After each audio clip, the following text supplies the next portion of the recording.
Now, with the start of January, Poland has assumed the rotating presidency of the Council of the European Union. This follows a turbulent term with Hungary at the helm, which saw Prime Minister Viktor Orban frequently in conflict with other EU partners. Polish Prime Minister Donald Tusk is expected to oversee a return to consensus building. In the next 6 months, he will be the focus of Europe's attention. Poland's Prime Minister Donald Tusk has promised leadership as his country takes over the rotating EU Council presidency at a time of crisis and uncertainty. Frankly speaking, the expectations are really high, especially after Hungarian presidency. And I am not sure that I am able to fulfill all these expectations. Not easy. But okay, at least just before we start our presidency, I can feel a kind of satisfaction that Poland is in the center.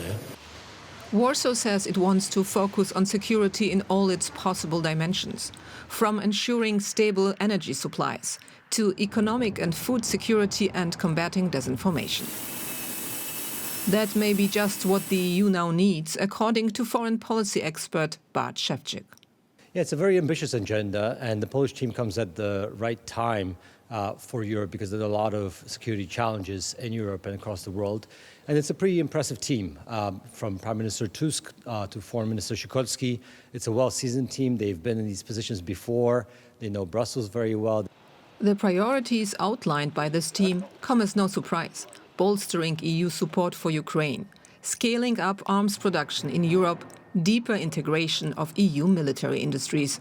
Poland already invests more than 4% of its GDP in defense spending. The country has a border with the Russian province of Kaliningrad, Belarus and Ukraine. It views itself as a frontline state. Since the beginning of the war in Ukraine, its influence in NATO and the EU has grown. The EU presidency gives Poland a strategic opportunity to consolidate its role as an emerging key player in Europe. Warsaw is a staunch supporter of Ukraine, a fierce critic of Russia and keen on having close ties with the US. But the success of the next 6 months will depend on Poland's ability to balance domestic politics with its EU agenda.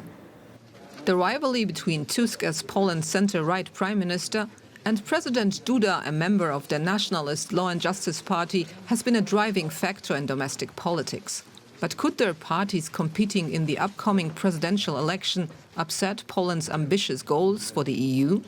It's no secret to anyone that European politics is deeply intertwined with domestic politics, even if there are no elections, even if you are you don't have the presidency, and obviously you will have elections in Germany as well. We'll have a new government in France. And so there are always changes within the domestic makeup of each of the larger member states. Poland's EU presidency coincides with Donald Trump's inauguration in the US. And here again, the country's close transatlantic ties and the president-elect's positive view of Warsaw could benefit the whole bloc.